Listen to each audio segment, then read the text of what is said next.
Match পৌঁছে গেছে। বল করার জন্য প্রস্তুত নিয়েছে আফ্রিদি, বল করছে, এবার সপাতে চালে টনি।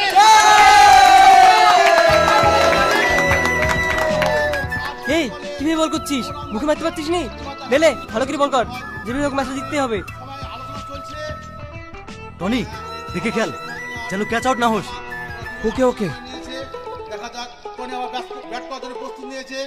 হ্যাঁ, বল করার জন্য আবার সেই আফ্রিদি বঙ্গু চালিয়ে গেছে। টনি ব্যাট আবার মেরেছে, এটা সিঙ্গেল। এবার দেখা যাক। আর এক বলে এক রান দরকার, এক বলে এক রান দরকার। আবার টনি, এই টনি, তোর মা হঠাৎ পড়ে গেছে, তুই তাড়াতাড়ি বাড়ি আয়।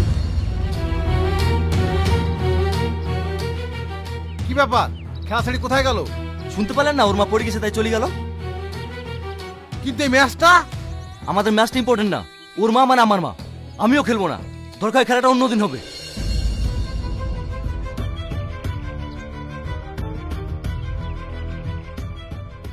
মা, তুমি বলে পড়ে গেছিলে, তোমার লাগেনি তো?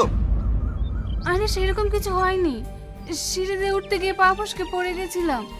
তোর খেলা হয়ে গেল? না না খেলা, আপনার বিপদ হয়েছে শুনে আমরা খেলা বন্ধ করে চলে এসেছি। আমার কিচ্ছু হয়নি, তোমাদের সব সময় বাড়াবাড়ি। যাও তোমরা খেলো গা। এই মাহি, মাকে একা রেখে তুই কোথায় গেছিলি? আমি একটু পাশে বাড়তে গেছিলাম ভাই। তোর কবে বুদ্ধি হবে? তোকে বলিনি মাকে বাড়িতে একা রেখে কোথাও যাবিনি? বাবু ওকে বকিসনি, আমি ওকে পাঠিয়েছিলাম পাশের বাড়ি থেকে কাঁচা লঙ্কা আনতে। বুড়ি, ওদের খেতে দে। না খেলে এখন খাবো না। টনি তো বিরিয়ানি পছন্দ করে, তাই মা টনের জন্য বিরিয়ানি করেছে। আপনাদের রাতে এসে খাবো। এই চল টনি। মা, আমি সামাদের বাড়িতে গেলাম। এই বুড়ি, মাকে রেখে কোথাও যাবিনি। ঠিক আছে ভাই।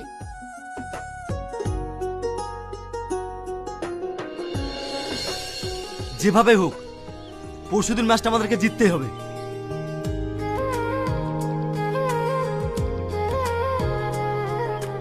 ইস ইস, এই শালা তোকে দেখতেস নি, মারবে এক চড়।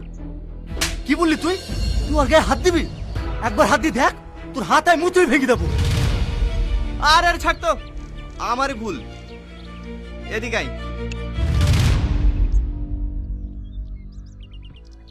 ফালতু ওকে মারলি কেন বলতো? মারবো না মানে? তোকেও খারাপ কথা বলে আমার সহ্য হয় না। চট করে মাথাটা গরম হয়ে যায়। আর তোর সকাল থেকে কি হয়েছে রে, যখন দেখছি মন মরা? পরশুদিন বড় ম্যাচ, আর আজকে আমি মাকালি 7 দিনের জন্য কলকাতায় চলে যাচ্ছি। তুই কি বলছিস রে? তুই চলে গেলে ম্যাচ খেলবো কি করে?